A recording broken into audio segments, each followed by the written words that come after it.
vraiment un privilège là, pour moi d'être là ce matin et d'apporter mon témoignage, de dire comment le Seigneur a eu pitié justement de moi. Et faites-vous-en pas, ça se peut que je devienne émotif. Souvent, je suis un gars émotif, donc ça fait partie de ça. Euh, je vais commencer par me présenter. En fait, David, j'habite dans la région des Laurentides, dans la ville de Prévost. Et j'ai une femme merveilleuse, Julie, qu'on est mariés ensemble depuis maintenant 10 ans qu'on est mariés. Et j'ai trois beaux enfants de 6 ans, 4 ans et 2 ans. Et comme Michel a dit, me présenter un petit peu, je suis pasteur à l'église Ecclésia au centre-ville de Saint-Jérôme depuis 4 ans à peu près. Je rentre dans ma 5e année de ministère à temps plein, où est-ce que je travaille juste à l'œuvre comme ça.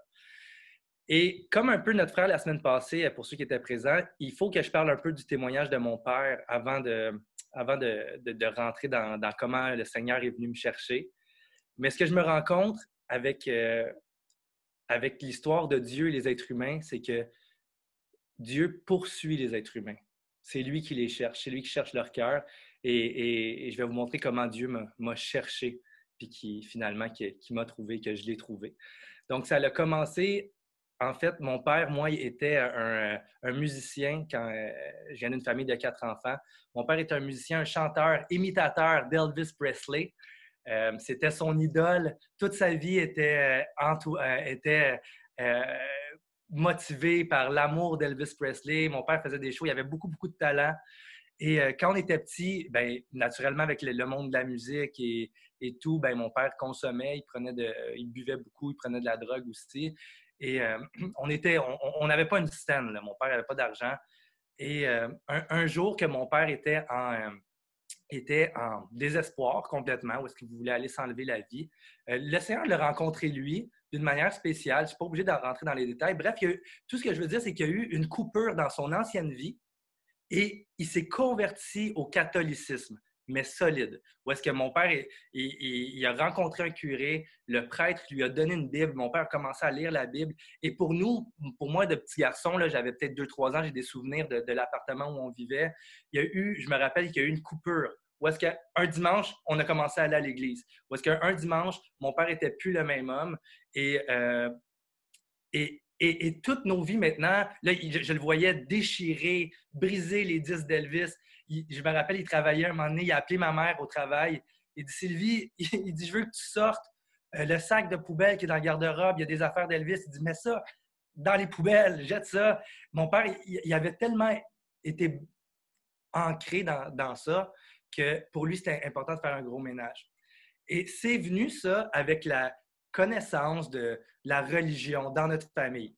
Donc, on allait à l'église tous les dimanches. Mon père, son meilleur ami était un curé, celui qui prenait soin de lui. Et moi, j'accompagnais toujours mon père aux rencontres de prière qu'il faisait avec Monsieur le curé. On l'appelait Monsieur le curé. Fait que j'allais chez lui ensemble et il faisait le chapelet. Un chapelet, on faisait les rosaires. Et moi, dans mon cœur de petit gars, je connaissais pas grand-chose. Mais une chose que je connaissais, là, c'est que j'aimais Dieu. Ah! Que j'aimais Dieu. Mon rêve, c'était d'être curé. C'était de devenir curé. Je n'étais pas haut. Je me promenais avec un chapelet dans le cou. Moi, je savais pas c'était quoi. Aujourd'hui, c'est différent, mais je me promenais avec un chapelet dans le cou. J'avais une statuette de Saint-Antoine de Padoue que je traînais partout.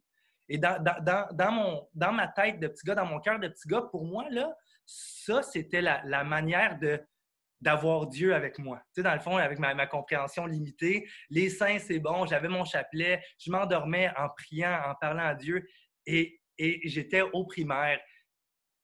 Et ça me dérangeait pas, là, dans ce temps-là, c'était moins grave. Là, je parlais de Dieu à tout le monde. Je parlais de Marie aussi, parce que la Sainte Vierge, on faisait des pèlerinages, on faisait des processions au flambeau. Et ça a été ma jeunesse, jusqu'à l'âge de 10 ans à peu près. Ce qui arrive, c'est que moi, j'avais peur de Dieu. Pas peur qu'il m'envoie un éclair dessus ou peur, j'ai peur qu'il me fasse mal ou peur de sa toute-puissance. Moi, j'avais peur que Dieu m'aime pas. J'avais vraiment peur que Dieu me rejette. Donc, tout ce que je faisais, c'était pour plaire à Dieu. Donc, si j'apportais ma statuette de Saint-Antoine de Padoue, si j'avais mon chapelet, si je le priais si je voulais devenir curé, c'était parce que je savais que Dieu aimait les curés. Et moi, je voulais être aimé de Dieu. Je voulais pas qu'il me rejette. J'avais vraiment un amour sincère là, de petit garçon pour lui. Et, euh, et un moment donné, j'étais à l'école. J'étais avec les petits gars. Puis les petits gars, ils faisaient mal à quelqu'un. Et là, j'ai eu un dilemme devant moi. J'ai eu un dilemme devant moi.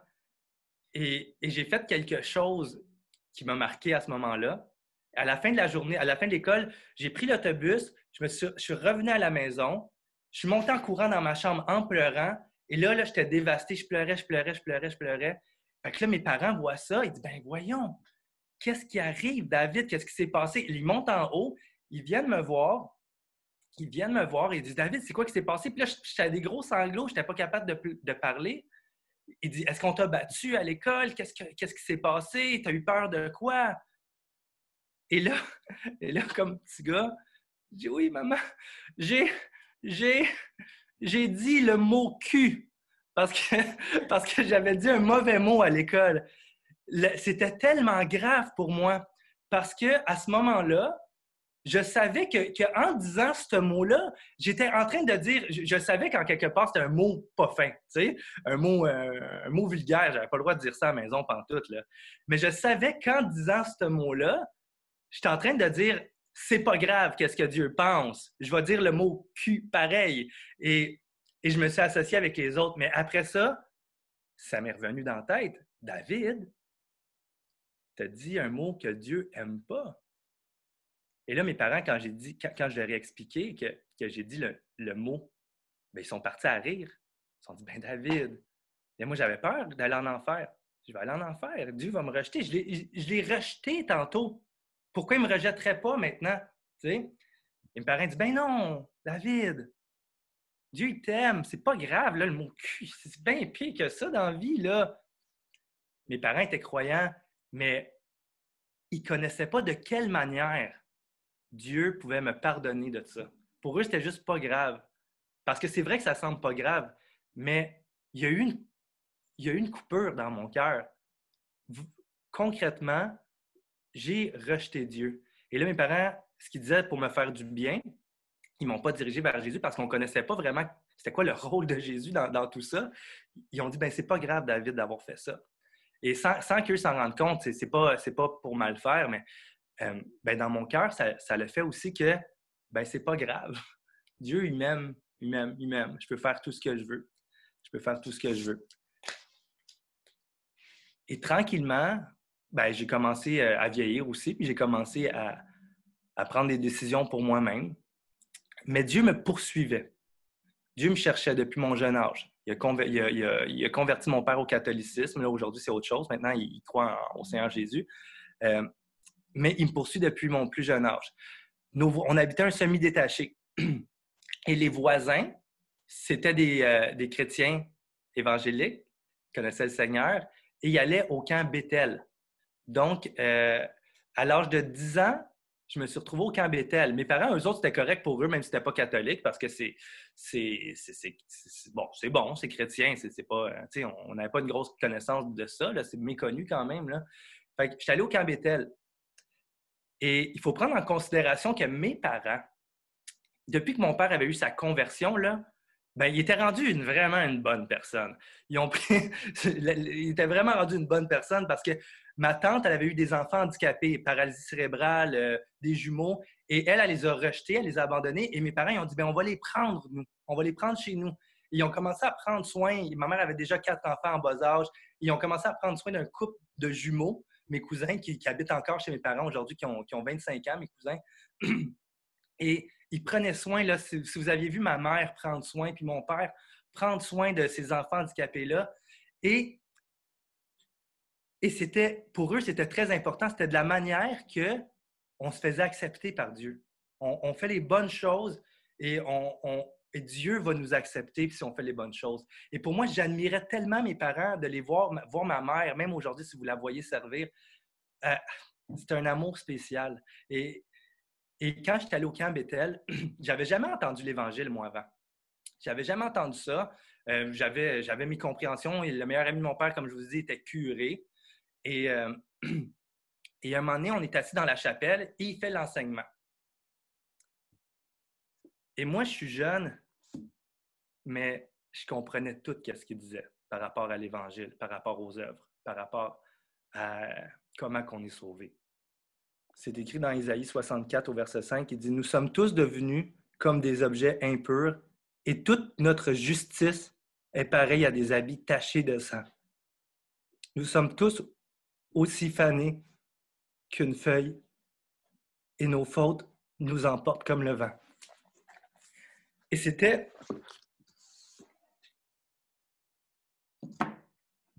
Excusez. C'était le texte qu'il avait utilisé à Bethel. Et moi, là, je n'étais pas capable d'entendre ça.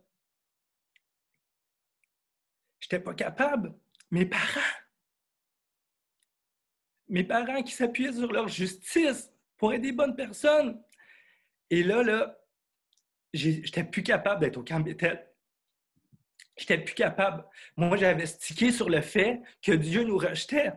Je n'avais pas stické sur le fait que en Jésus-Christ, Dieu nous prend avec lui, nous donne sa paix, nous donne sa bonté, nous donne sa grâce. J'avais pas stické là-dessus. J'avais stické sur le fait que nos œuvres, c'était comme des habits souillés pour Dieu. Et ça, je n'étais pas capable de le prendre. Et là, je n'étais plus capable de rester là. Fait que ce que j'ai fait, c'est que j'ai commencé à être malade. Malade, même tellement que j'étais malade. Fait que là, je faisais assemblant d'être encore plus malade. J'étais plus capable d'être dans la cabine avec le moniteur qui rouvrait sa Bible le soir. Ah, ça me dégoûtait, là. Ça me dégoûtait. Et jusqu'au moment que tellement que j'étais malade, j'étais allé habiter dans l'appartement d'Israël. Et ils m'ont sorti de là, ils m'ont amené dans leur appartement. Et là, je n'avais plus à participer au camp. Donc là, j'essayais de rejoindre mes parents pour qu'ils viennent me chercher et tout. Et c'est ça qui s'est fait. Mes parents sont venus me chercher. On est loin du camp, on est loin de cette histoire-là maintenant. On passe à d'autres choses, c'est plus important. Mais Dieu, là, il me poursuivait. Et là, j'ai grandi, j'ai comme devenu un adolescent, tu sais. Et les filles, et moi, je suis un gars qui est pas capable avec l'autorité. L'autorité, je suis pas capable. J'ai lâché l'école en secondaire 1 parce que je suis pas capable. Le professeur, il me disait de faire un devoir, je le faisais pas, puis là, il me donnait une copie ou quoi que ce soit. Moi, regarde, je suis pas capable, l'autorité. Fait que j'ai lâché l'école, j'ai dit à mes parents, moi, je suis pas capable, là, je m'en vais. Mes parents, ils sont aussi un peu rebelles par rapport à l'autorité. Donc, pour eux, c'était comme un peu normal que je sois pas capable. Puis, ils appuyaient ce que je faisais. J'étais allé travailler avec mon père, mais je suis pas capable, l'autorité. Fait que j'étais pas capable de travailler avec mon père. Fait qu'à l'âge de 15 ou 16 ans, entre 15 et 16 ans, moi, j'ai quitté la maison. Je suis parti jeune de chez nous. Je suis allé dans l'Ouest canadien. Et là, mes frères et mes amis, là, j'étais libre. Là, il n'avait pas d'autorité dans l'Ouest canadien. Là, je faisais ce que je voulais. J'étais tellement bien. J'avais acheté un billet d'autobus à 130 qui m'a amené là-bas. Je connaissais rien. J'étais jeune, là. Mais je faisais semblant que j'avais 18 ans. Je comptais un paquet de menteries. Et là, j'étais libre. Là, j'avais rencontré des amis, j'avais rencontré des filles. Là, je disais que j'étais plus vieux parce que je paraissais plus vieux aussi. Et je menais la vie que j'ai toujours rêvé, en fait, que je rêvais. La vie que regarde, c'est moi qui ça regarde, je fais ce que je veux, je suis bien, je fais du pouce, je m'en vais faire les cerises, je m'en vais sur l'île de Vancouver, je bois, je prenais de la drogue, je me faisais des amis filles aussi. C'était super cool pour moi. Mais le soir, quand je me couchais, souvent, dans mon cœur, je disais, Seigneur, je m'ennuie de toi. Je m'ennuie de quand j'étais petit garçon. Je m'ennuie de l'amour que j'ai déjà eu pour toi. Puis là, je dis à Dieu, pourquoi t'es parti? Tu sais, pourquoi t'es parti? Le lendemain, ça passait. Ça, c'est quand je me couchais, ça me revenait dans mon cœur. Seigneur, je m'ennuie de toi. Je m'ennuie de toi.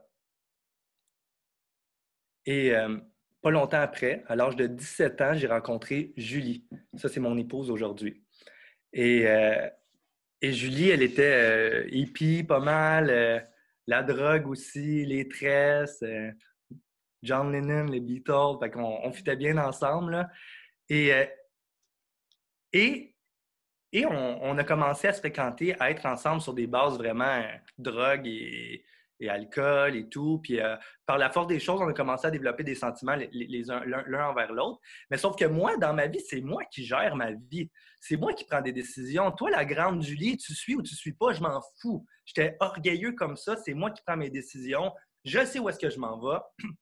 Je veux bâtir ma vie, je veux un terrain dans le sud, je veux une famille, je veux une maison ici, je veux pas trop travailler. Puis toi, si tu n'es pas d'accord avec comment mon mode de vie va fonctionner, ben tu peux bien t'en aller.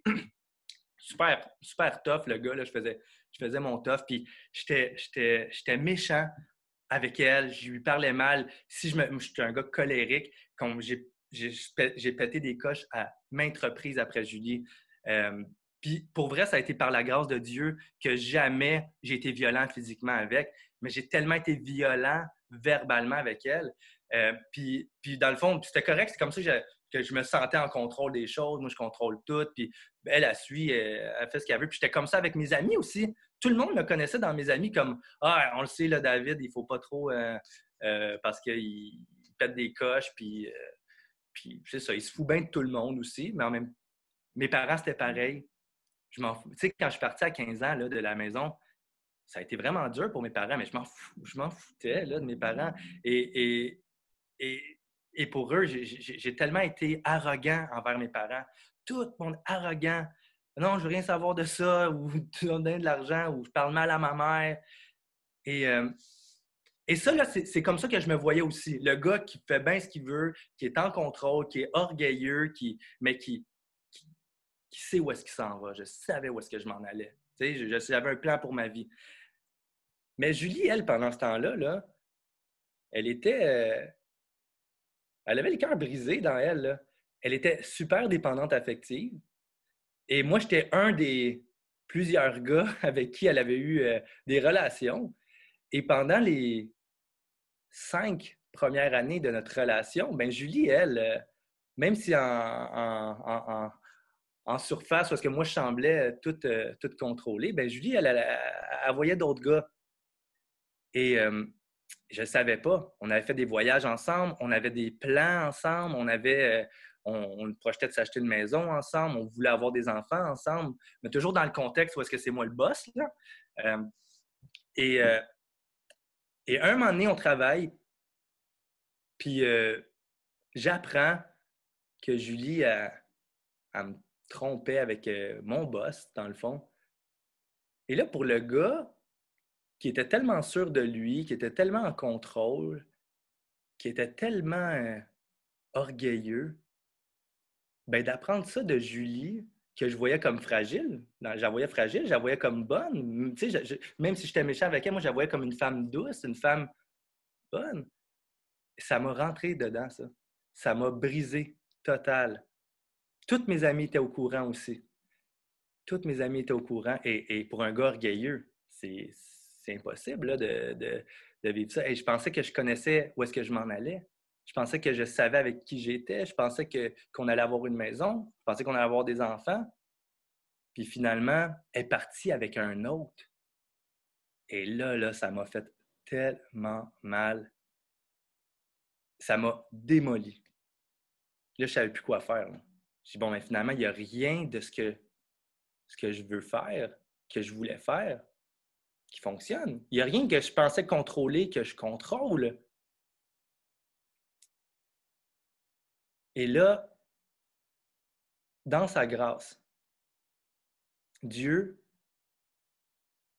qui me poursuivait a ouvert mes yeux sur comment j'étais méchant, sur comment j'étais orgueilleux. Dieu m'a ouvert les yeux sur comment j'ai traité mes parents toute mon adolescence. Dieu m'a ouvert les yeux sur comment j'ai traité Julie. Dieu m'a ouvert les yeux sur comment j'ai traité mes amis. Et vous savez quoi? C'était grave dans mon cœur. Grave comme quand j'étais petit garçon puis que j'avais dit le mot cul. Grave comme ça. Où est-ce que Dieu, qu'est-ce qu'il va faire de moi maintenant? Et dans sa grâce, là, notre Dieu, il ne m'a pas rejeté. Et j'ai dit, Seigneur, moi, là, je ne sais pas quoi faire. Je ne sais pas quoi faire. Qu'est-ce que tu vas faire avec moi? Et c'est à ce moment-là que j'ai dit à Dieu, montre-moi le chemin. J'ai dit ça. Ça, c'était ma prière. Montre-moi le chemin. Parce que moi, j'avais plus de repères, là. J'avais plus... Je veux dire, j'en ai fait des affaires. J'étais allé au Maroc, je suis allé en Amérique centrale, j'étais allé en Europe. J'en ai fait je n'avais des projets. Mais tout ça, ça ne servait plus à rien. C'était des projets pleins de mensonges parce que j'avais appris que Julie, toutes ces années-là, même les beaux moments qu'on a eus ensemble, elle me jouait dans la tête, elle me jouait dans le dos. Et pour moi, tout ça, tout même mon passé s'est effondré. Et c'est là, à ce moment-là, que j'ai dit, Seigneur, montre-moi chemin. Et à ce moment-là, dans mon cœur, il y a une décision qui s'est prise, c'est que je voulais retrouver le Dieu de mon enfance. Je voulais revenir aux racines de mon enfance catholique. Où est-ce que, bon, mais je veux être à l'écoute de Dieu, je veux savoir qu'est-ce qu'il veut pour moi. Et je suis allé voir Julie à ce moment-là. Parce qu'elle était partie chez un autre gars, puis ce gars-là, il n'était pas mieux que moi, là, vraiment pas. Dans le sens qu'il était aussi le même genre, là, qui était pas respectueux. Et fait que je suis allé voir Julie à son travail, à Saint-Sauveur. J'ai dit Julie, puis là, j'avais pas ma barbe faite, j'étais pas propre, je m'étais pas lavé, ça faisait 5 jours peut-être. J'étais allé la voir au travail, elle travaillait au Mille et une billes, elle faisait des bijoux là-bas. Et j'ai dit, Julie, il faut que je te parle. Fait qu'elle a dit, OK. Puis elle aussi, elle avait les cernes, là. Elle a dit, OK. Fait que quand elle a fini de travailler, on est allé s'asseoir sur les marches de l'église à Saint-Sauveur. Et j'ai expliqué que moi, je venais d'une famille, quand j'étais petit gars, que j'aimais Dieu. Moi, je n'avais jamais vraiment parlé à Julie. Et que je savais que Dieu existait. Je croyais ça. Et elle venait d'une famille qui était non-croyante, vraiment en rébellion contre l'institution catholique, parce que son père il a vraiment vécu des grosses blessures à l'Église catholique. Et pour elle, c'était impossible qu'un Dieu existe. Puis, s'il y avait un Dieu qui existe, c'est un Dieu qui n'était pas correct parce que son père il a des blessures de l'Église catholique, puis ils ont rejeté ça. Là, ses parents n'ont jamais parlé de Dieu. Sauf que sur les marches de l'Église catholique, dans la ville de Saint-Sauveur, moi, j'ai dit à Julie, moi, je commence une nouvelle vie, puis je vais chercher Dieu. J'ai demandé à Dieu de me montrer le chemin. Et là, c'est un nouveau départ pour moi. Mais je sais que toi aussi, le Seigneur te cherche, puis qu'il t'aime. Je dis, on n'est pas obligé de revenir ensemble, mais je sais que comme moi, j'ai un choix, toi, tu as un choix, soit d'aller chez tes parents en finissant ton travail, ou soit d'aller voir l'autre gars. Mais je veux que tu saches que moi, je commence à chercher Dieu. Et les deux, finalement, on a commencé à chercher Dieu ensemble, par la grâce de Dieu. On s'est séparés. On n'a plus habité ensemble. On n'a plus de relations sexuelles non plus. Elle est allée habiter chez ses parents. Moi, j'habitais chez mes parents dans le sous-sol. Et on a entrepris une marche où est-ce qu'on cherchait Dieu à fond, là. Fait que ça veut dire que moi, j'avais aucune connaissance de Jésus, là. Fait que j'avais dit à Dieu, Seigneur, si tu veux que je devienne curé, moi, là, pas de problème. Moi, je vais devenir curé. Je ne veux plus jamais me bâtir sur des choses qui vont se détruire. Moi, je veux entendre ta volonté. Je veux faire ce que tu veux. Et je veux connaître le chemin. Fait que si tu es curé, c'est curé. Si c'est témoin de Jéhovah, Seigneur, montre-moi le chemin. Moi, je veux te suivre. Fait que, montre-moi. Si c'est témoin de Jéhovah, si c'est moine bouddhiste, s'il faut que j'aille dans un monastère pour être bouddhiste, je vais le faire. Ça ne me dérange pas, Seigneur. Moi, à ce moment-là, j'avais donné ma vie, façon de parler, pas à Jésus encore, mais à Dieu. Moi, je m'étais remis dans ses mains à lui. Et là, tout ce qui était spirituel, tout. Fait que là, je cherchais Dieu partout. J'achetais même le Journal de Montréal, puis là, on regardait l'horoscope, parce que c'était comme un peu spirituel. Fait que là, on cherchait Dieu, mais vous savez quoi, les amis? Dans sa grâce, Dieu, là, il nous a montré le chemin jusqu'à son Fils. À travers plein de choses, plein de choses qu'aujourd'hui, on dirait qu'on a mis de côté, là. Mais il nous a guidés, lui, jusqu'à son Fils.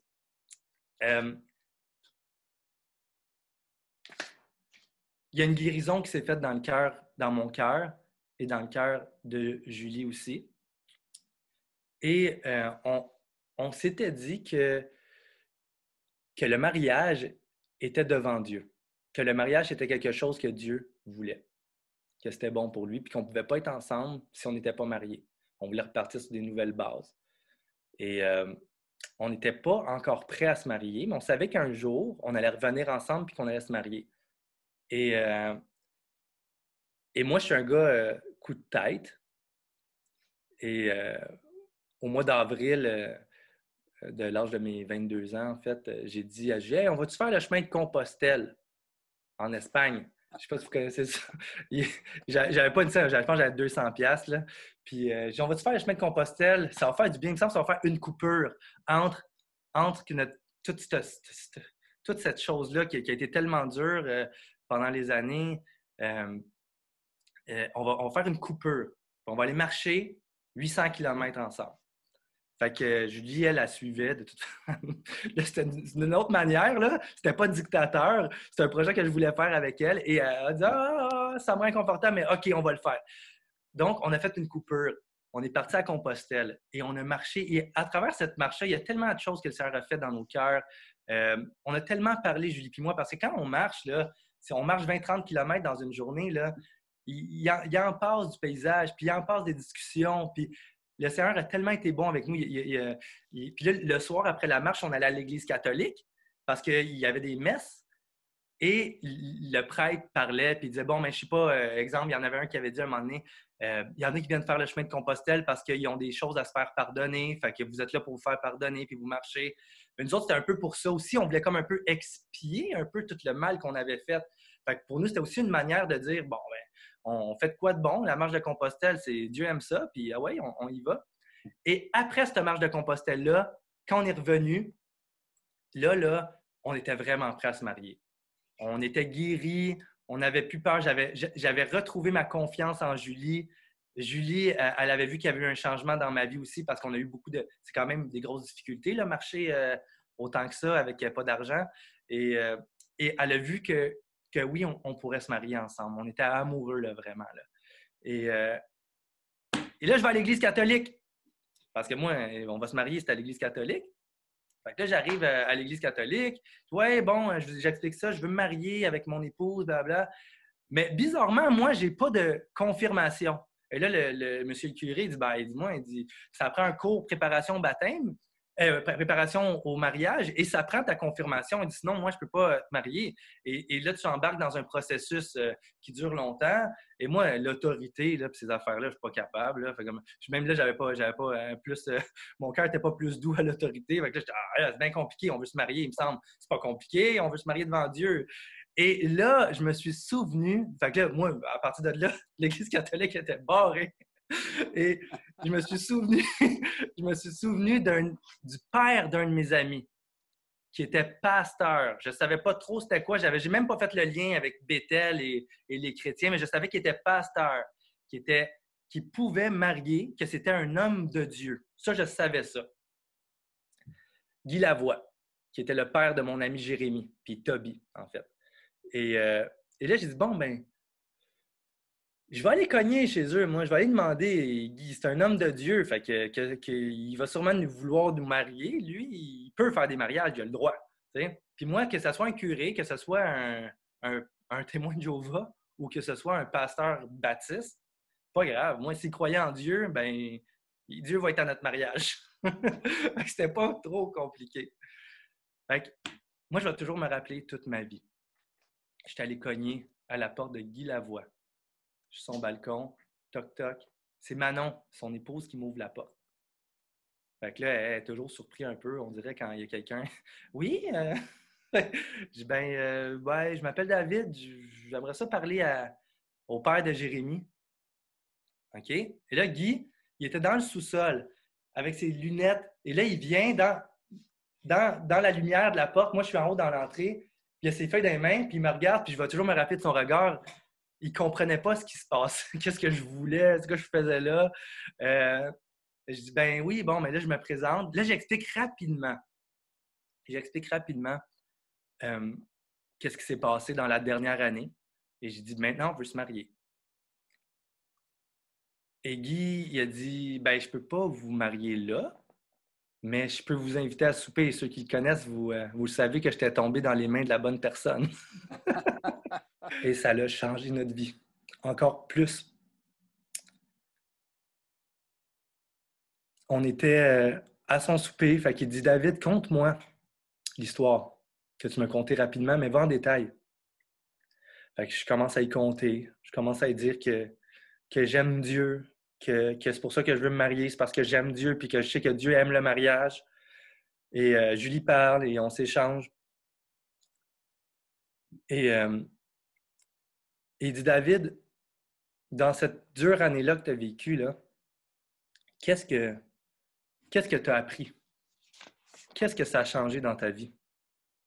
Ben, qu'est-ce que Dieu a fait dans toi à travers cette année-là, dans l'épreuve? Ben, j'ai dit, je réfléchissais. J'avais pas encore ouvert la Bible vraiment, un petit peu lire des psaumes. Et je dis, ben, Dieu, je pense qu'il m'a appris c'est quoi la patience. Et notre frère Guy a ouvert la Bible dans Jacques. Là, dans mes notes, j'ai perdu la référence ici, là, mais c'est dans Jacques 5, il me semble. Je vais la citer, là, paraphrasée. Et c'est écrit dans certaines versions, dans la version que Guy avait à ce moment-là, c'est écrit « Heureux l'homme qui supporte patiemment l'épreuve, car l'épreuve de la foi produit la patience. » Et là, c'est le premier contact que j'avais avec la Bible, où est-ce que j'avais dit que Dieu avait produit la patience dans mon cœur. J'avais appris à laisser la guérison se faire. J'avais appris à faire confiance à Dieu aussi. Parce que dans cette année-là, Julie et moi, on allait à l'église, on allait souvent à l'oratoire Saint-Joseph. Parce que quand j'étais petit, j'allais à l'oratoire Saint-Joseph et on se promenait et on avait lu le psaume 1 ensemble. Heureux l'homme qui ne s'assoit pas en compagnie des pécheurs, mais qui trouve son plaisir dans la loi de l'Éternel. Il est comme un arbre planté près d'un courant d'eau. Il portera son fruit dans sa saison. Et ça m'avait accompagné dans mon... C'est le premier verset que j'avais appris qui était écrit, que Dieu disait, il réservait des temps où est-ce que j'allais avoir des fruits, que j'allais pouvoir goûter la joie de vivre, que Julie et moi, on allait être amoureux encore, qu'on allait trouver une joie, une vie abondante en lui. Heureux l'homme qui se confie en l'Éternel. Et ça l'avait resté dans mon cœur. Et la deuxième contact avec la parole de Dieu, c'était Guy qui me la donnait. Une autre chose qui était percutant pour moi. Et là, Guy me demande, David, tu me parles de tout ça, là, mais Jésus là-dedans, c'est qui pour toi? Qu'est-ce qu'il fait, Jésus? Ben, je dis, Jésus, c'est un bon gars, là. Je l'aime, full. Je l'aime beaucoup.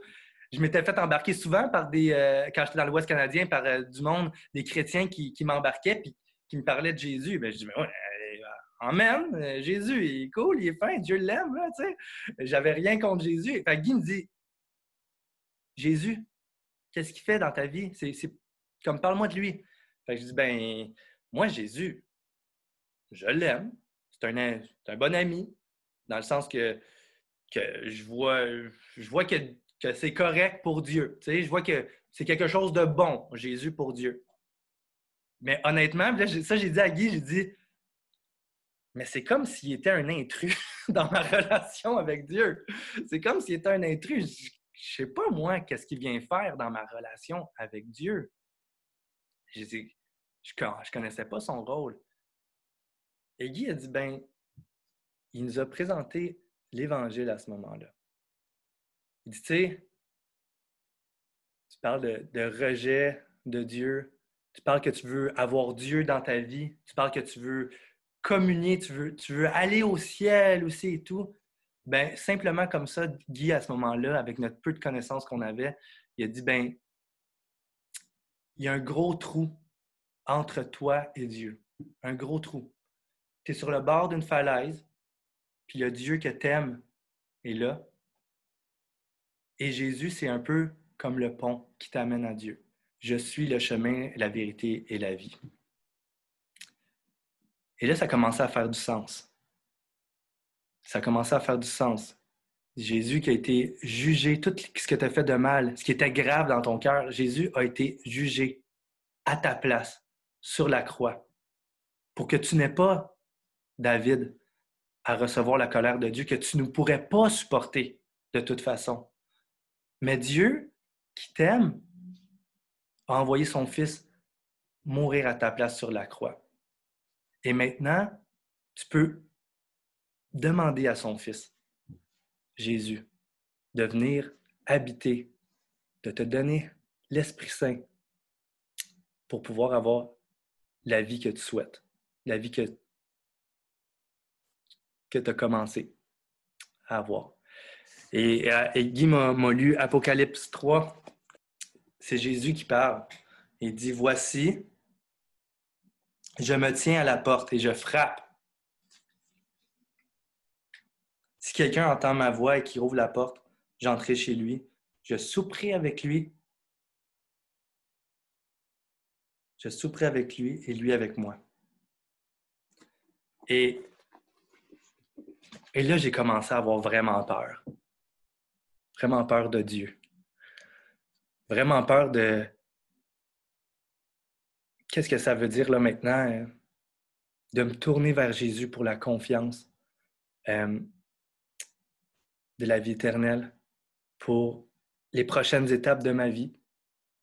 De dire que je laisse entrer Dieu complètement dans mon cœur et que je vais me soumettre à lui complètement maintenant. Et malgré qu'on avait peur, que j'avais vraiment peur, je dis, Seigneur, qu'est-ce que tu veux? Tu sais, il y a plein de choses qui se passent dans la tête. Qu'est-ce que ça veut dire maintenant? Est-ce que je vais aller comme missionnaire en Irak? Tu sais, ça veut dire... tu sais pas qu'est-ce que Dieu va vouloir pour toi, puis c'est comme te pitcher dans le vide. Et Guy a dit, tu peux demander à Jésus-Christ de venir dans ta vie, puis tu peux recevoir son pardon, puis tu peux commencer une nouvelle vie avec lui. Et là, moi, on était à la table, Julie et moi, puis il dit, ben, vous pouvez prier. J'ai dit, ben, prier, j'ai jamais prié, j'ai prié à Sainte Vierge, moi, là.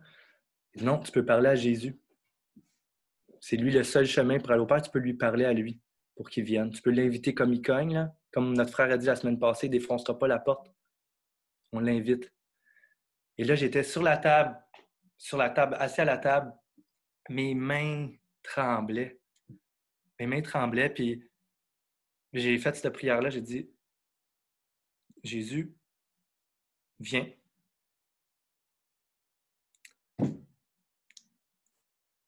Et j'avais un acte de soumission dans mon cœur, juste à travers cette mini-prière-là.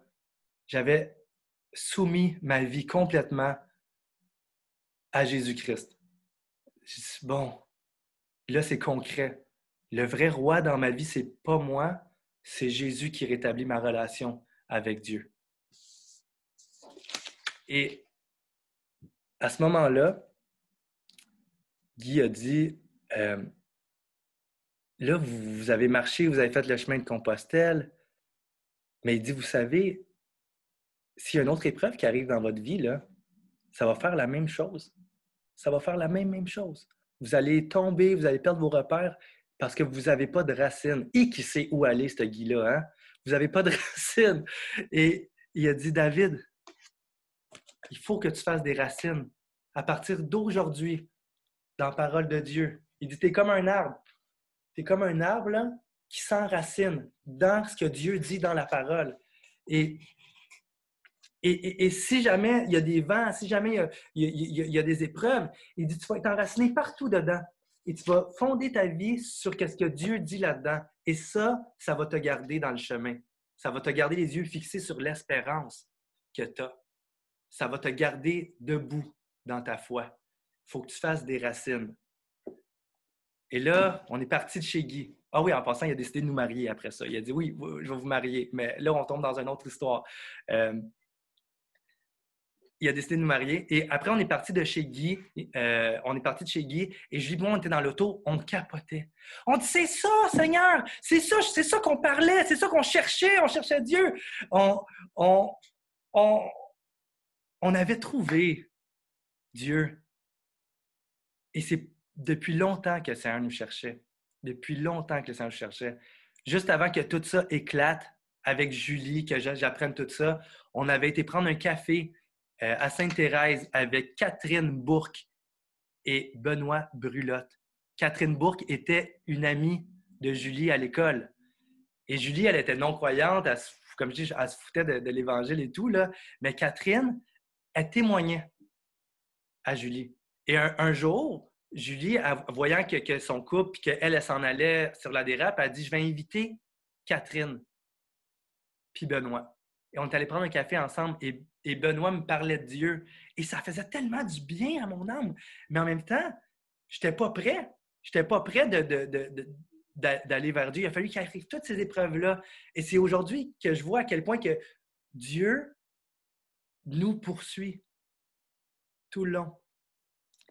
Et là, Julie et moi, on était dans l'auto, comme je dis, on dit, c'est ça. On a trouvé ce qu'on cherchait. On a trouvé Dieu. Et on a commencé une nouvelle vie avec quelqu'un qu'on ne connaissait vraiment pas dans notre couple, Jésus. On ne le connaissait pas. Et là, j'ai commencé à lire la Bible d'une manière surnaturelle. Je vous dis, quand on parle de nouvelle naissance, je n'avais pas connu une nouvelle naissance. La Bible parle qu'on va naître d'eau et d'esprit. Et là, d'une manière surnaturelle, j'avais déjà ouvert la Bible avant. Même quand j'étais jeune, je m'avais déjà signé avec mon père sur la Bible, puis un paquet d'affaires. J'avais lu un psaume. Mais là, d'une manière surnaturelle, j'ai lu la Bible. Je lisais, puis je comprenais bien les choses. Et des choses que je ne comprenais pas, j'appelais Guy. Je disais, ça, je ne comprends pas ça, je ne comprends pas ça. Mais j'avais une soif inexplicable de ce qu'il y avait dans la parole de Dieu. Et je peux vous dire que là, ça fait 5 ans que je suis au bac en théologie, mais beaucoup de tous mes repères que j'ai dans la parole de Dieu, c'est fait à cette période-là. Quand j'ai lu la Bible et que je me réveillais dans la nuit, puis j'étais en train de citer des versets en rêvant, tellement que Dieu, c'est comme s'il avait imprégné sa parole dans mon cœur. Et c'était vivant. C'était vivant. Mais on allait à l'Église catholique. J'étais un catholique. Fait que, on va dire, c'est là qu'il se trouve. Et Julie et moi, on a commencé à aller à l'Église catholique. On allait s'asseoir, puis on écoutait, on voyait les statues. On parlait pas, on parlait pas trop. Puis c'était la bonne chose à faire, c'était d'aller à l'Église catholique. Mais je comprenais pas, je n'étais pas capable de connecter avec le message. Puis surtout avec ce que je lisais. Je lisais, puis quand j'arrivais devant le message, je comprenais pas, je voyais pas comment que ça changeait ma vie. Je n'étais pas toujours d'accord avec ce qu'il disait, mais en même temps, c'est un curé, donc il sait ce qu'il dit. Et on a continué les soupers avec Guy et Manon. Et à ce moment-là, Guy dit, pourquoi tu ne vas pas à l'église d'Ecclésia? Le pasteur a ton âge. Et ils ont une église, ils ont parti à une église. Et c'est pas l'église catholique, mais tu peux aller voir. Tu peux aller voir. Et un dimanche, Julie et moi, on s'est levé de bonne heure. On dit, OK, on va aller à l'église. Et on est rentré à Ecclésia. C'était dans un local à Saint-Jérôme qui s'appelle Ici par les Arts. À ce qui paraît, Paulo, il a eu peur quand il a vu Guy Lavoie la première fois, mais il a aussi eu peur quand il m'a vu parce que j'avais des longues dreads avec des billes dans les cheveux. Et je suis rentré là. Et j'ai vu Jacob prêcher.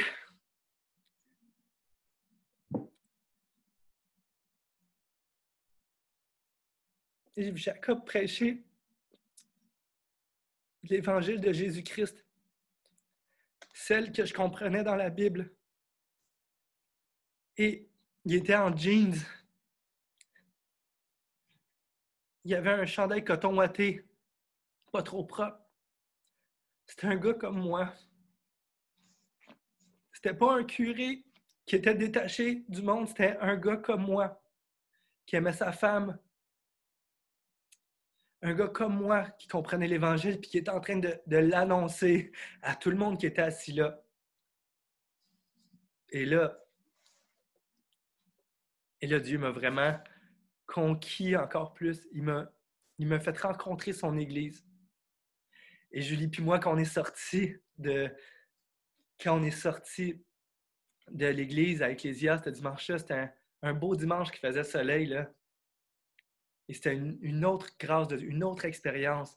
Puis on disait encore, c'est ça, c'est ça. Je vais vous lire Hébreux 4, 12. La parole de Dieu est vivante et efficace. Elle est vivante. Et quand j'ai entendu Jacob prêcher la parole, c'était vivant. Ça me rejoint. Elle est vivante et efficace, plus tranchante qu'une épée quelconque à deux tranchants, pénétrant jusqu'à séparer âme et esprit, jointure et moelle. Elle juge les sentiments et les pensées du cœur. Aucune créature n'est cachée devant lui, et tout est à nu et à découvert aux yeux de celui à qui nous devons rendre des comptes. Et quand j'ai entendu Jacob prêcher l'Évangile, c'est ce verset-là qui est venu dans ma tête. La parole de Dieu, elle est vivante et efficace. Et là, j'ai commencé à mettre en pratique la parole de Dieu. Qu'est-ce que Jésus enseigne? Qu'est-ce que ça veut dire de marcher avec Jésus puis de l'aimer, d'obéir à ses commandements? Ses commandements ne sont pas pénibles. Et de mettre en pratique ça.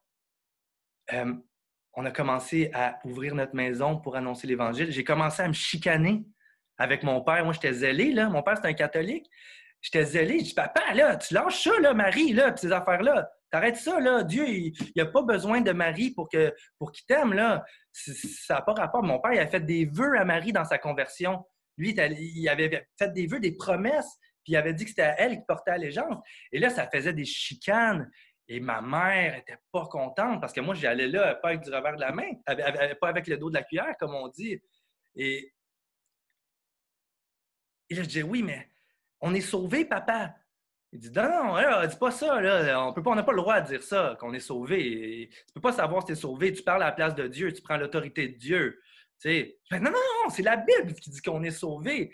Et là, on s'ostinait, puis on avait des discussions, là, puis ma mère, à la chicane, elle pas capable. Et c'était un sujet de chicane toujours. Là, mon père dit, papa, Dieu a payé nos fautes. C'est la grâce de Dieu. C'est ça qui fait qu'on est sauvé. Il a pris les fautes sur lui. C'est pas par nos œuvres. C'est ça qui est écrit dans le Bible. Oh, un instant, là, c'est écrit aussi que c'est par les œuvres. Tu sais, là, on s'ostinait comme ça, sans aucune comme sagesse. Moi, j'étais juste là pour défaire tout ce qu'il croyait. Et là, lui, il me dit à un moment donné, il dit, OK, on va s'entendre sur un point, OK? C'est que, oui, Jésus est mort pour nos péchés. Mais, il est mort pour mes péchés, mais maintenant, moi, je prends soin des jumeaux, mes cousins handicapés, j'ai changé de vie et je rembourse Dieu de la dette que j'ai. Ah, mais là, je dis, ben, quoi, rembourser Dieu de la dette que tu as? Là, j'étais allé lire, moi, j'avais la Bible dans ma tête, là, j'étais allé lire Romains 6, 23. Car le salaire du péché, c'est la mort, mais le don gratuit de Dieu, c'est la vie éternelle. Je dis, papa, tu n'as rien à rembourser. C'est Jésus qui a payé, ça a coûté cher, pas à toi. Ça a coûté cher à Jésus. C'est lui qui a payé. Ouais, mais on ne peut pas quand même le savoir. On ne peut pas savoir si tu vas aller au ciel. C'est orgueilleux de dire ça. Tu te mets à la place de Dieu. Je dis, ben non, je ne suis pas orgueilleux, là. Moi, c'est ça que je comprends dans la Bible. Papa, c'est écrit dans la lettre de Saint Jean, qu'on a la vie éternelle. 1 Jean 15, 5, 13, c'est écrit « Je vous écris ces choses afin que vous sachiez que vous avez la vie éternelle, vous tous qui croyez au nom du Fils de Dieu. » Et là, on avait des discussions comme ça. Et par la grâce de Dieu, finalement, mon père aussi est devenu chrétien à travers ça. Et c'est pour dire à quel point moi j'étais zélé. Aujourd'hui, je suis moins agressif que ça quand j'évangélise. Là. Je suis moins agressif que ça. J'y vais plus avec douceur et avec sagesse parce que des fois que ça servait pas à grand-chose, que ça a été, justement, ça a tellement été un sujet de chicane que pour mes frères et mes sœurs, longtemps, là, ils ne voulaient plus rien entendre parler. Là, Et cette assurance-là, elle se bâtit en moi. L'assurance de la vie abondante, l'assurance du salut, l'assurance que Jésus-Christ est mort à la croix, puis qui est en train de se faire un peuple nombreux, pas un petit peuple, nombreux. Un texte qui m'accompagne souvent, et je paraphrase beaucoup la parole de Dieu, là, mais c'est Jésus dit, « J'ai encore beaucoup de brebis qui ne sont pas de cet enclos. Elles entendront ma voix, elles viendront à moi. » Et ça, là, ça me motive tellement aujourd'hui, frères et sœurs, de savoir que Dieu m'a libéré, de savoir que Dieu m'a donné une espérance, de savoir que Dieu me fait des promesses dans lesquelles je peux aller ancrer ma joie, dans lesquelles je peux aller ancrer ma confiance dans son Fils et savoir que Dieu a un peuple nombreux autour de nous. De savoir qu'en annonçant l'Évangile, comme Guy a fait avec moi, d'autres frères et sœurs vont venir au Seigneur. Ça me motive à un plus haut point.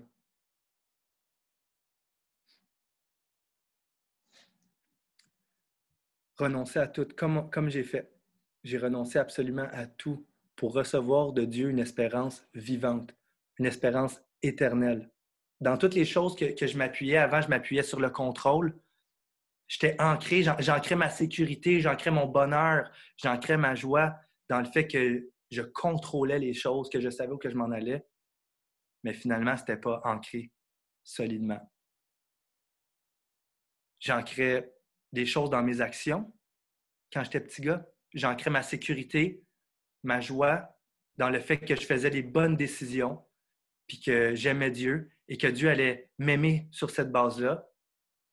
Je n'étais pas bien ancré parce que tout ça s'est tombé aussi le jour où j'ai dit le mot cul. Aussi bizarrement, ça prenait pas grand-chose. Après ça, j'ai ancré ma joie toute l'année avec Julie, qu'on a marché. J'ai ancré encore dans les bonnes choses que je faisais. Je disais, bon, là, Dieu aura comme un peu pas le choix de me bénir. Puis quand j'ai rencontré Jésus, ben, j'ai su que dans sa grâce, Dieu a voulu que je m'ancre en lui, que j'ai ancré ma sécurité, ma joie dans les promesses qu'il fait. Je vais vous donner l'image du bateau. C'est un peu comme ça que je vois ma vie maintenant, ma vie avant et ma vie aujourd'hui. J'étais allé faire du bateau l'été passé avec un frère et quand tu vas dans une baie avec le voilier, si tu ancres, moi je pensais que tu jetais l'ancre et c'est tout. Tu jettes l'ancre, tu es en sécurité. Ben c'est pas comme ça que ça marche. Tu jettes l'ancre et l'ancre s'ancre dans des choses solides ou s'ancre dans quelque chose de pas solide. Une souche d'arbre, une roche. Et là, si tu vérifies pas, tu jettes ton ancre et là, tu peux te baigner, tu peux nager, tu peux profiter du soleil, mais il peut y avoir du courant, il peut y avoir du vent, il peut y avoir des vagues et finalement, tu n'étais pas bien ancré. Et finalement, sans que tu t'en rendes compte, ton bateau n'est pas solide. Il s'en va parce que tu n'es pas ancré. Et c'est le contraire. Si le capitaine du bateau a jeté son ancre et il sait qu'il y a des courants, il sait qu'il y a des choses qui ne sont pas solides et il regarde si c'est ancré. Donc, il va partir le moteur, il va essayer d'avancer, il va essayer de se tasser et il va se rendre compte que son ancre est bien attachée. Et là, maintenant, il peut avoir du vent. Il peut avoir des choses, le bateau peut bouger, ça fait peur. Il peut avoir des choses qui peuvent briser sur le bateau, qui font de la peine. Il peut avoir des courants, mais l'ancre est ancrée dans quelque chose de solide. Et l'image que j'ai de ma vie, de la vie chrétienne, c'est ça aussi. Tant et aussi longtemps qu'on est ancré dans plein d'autres choses. Notre sécurité, notre joie. Si on n'est pas ancré dans l'espérance que Jésus donne, fait qu'il est mort à la croix pour nous, le fait qu'aujourd'hui, par la repentance, de dire « je veux me désancrer », Seigneur, j'ai toujours eu confiance dans toutes les bonnes actions que je faisais. Seigneur, j'ai toujours eu confiance que je trouvais ma joie juste dans mes enfants, dans mes petits-enfants. Et te désancrer de ça pour dire maintenant, aujourd'hui, je vais placer ma confiance, je vais aller mettre mon encre dans la personne de Jésus-Christ et qu'est-ce qu'il a fait à la croix. Je me repens et je veux apprendre à vivre la nouvelle vie que tu m'offres, Seigneur Jésus. Et là, ton bateau va pouvoir bouger aussi, va pouvoir avoir des vagues, va recevoir de l'eau dans le visage, mais ton point d'attache, il ne brisera pas. Et aujourd'hui, c'est comme ça que je vois ma vie, aussi par la grâce de Dieu. Aujourd'hui, malgré les épreuves que je peux vivre, malgré les déceptions que je vis dans la vie, dans le ministère, malgré les déceptions que je vis des fois dans mon couple, malgré les déceptions que je vis des fois avec mes enfants, malgré les épreuves de la santé, du deuil, des trucs comme ça, même si ça bouge, même si ça fait peur, mon point d'attache est en Jésus-Christ.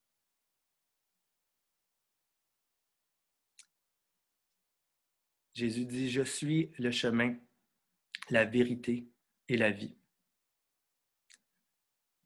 Et moi, je vais te poser la question à toi qui écoutes. Je ne sais pas si c'est la première fois que tu entends parler de Jésus-Christ, de ce qu'il a fait, de parler des promesses qu'il fait aussi, d'une vie abondante, d'une vie éternelle, d'une vie en sécurité, malgré les tragédies, malgré le fait qu'on va vivre des deuils, qu'on va vivre la maladie, malgré le fait qu'on va vivre peut-être des trahisons. On est ancré en Jésus-Christ, dans ses promesses. Moi, je veux te dire un autre texte, mon ami, qui me motive beaucoup aujourd'hui. Dans Actes 2, 38 et 39. L'apôtre Pierre, ou Saint-Pierre, là, c'est connu sous ce nom-là dans l'Église catholique un peu plus, l'apôtre Pierre a annoncé devant une grande foule, une fois que Jésus était ressuscité, a annoncé devant une grande foule à Jérusalem. Il a annoncé la bonne nouvelle de Jésus-Christ, celle qui a transformé la vie de plein de gens ici, celle qui a transformé ma vie, continue de transformer aujourd'hui, celle qui a transformé la vie des 2 personnes qui sont assises là avec moi aussi, aujourd'hui, puis Jésus a transformé vos vies à vous aussi. Et Pierre annonçait que Dieu pardonnait et que ses promesses tenaient encore aujourd'hui. Et il dit, après avoir annoncé à la foule, il dit, la foule a été touchée de ça, a dit, ben OK, je crois ça, je crois que Jésus, c'est le chemin, je crois que Jésus est mort pour nos péchés, je crois qu'il nous donne une nouvelle vie. Qu'est-ce que je fais maintenant? Et là, Pierre leur répondit, changez d'attitude ou repentez-vous. Ça veut dire, désenracinez-vous des souches pas solides et demandez pardon pour vos fautes à Dieu et allez trouver votre confiance en Jésus.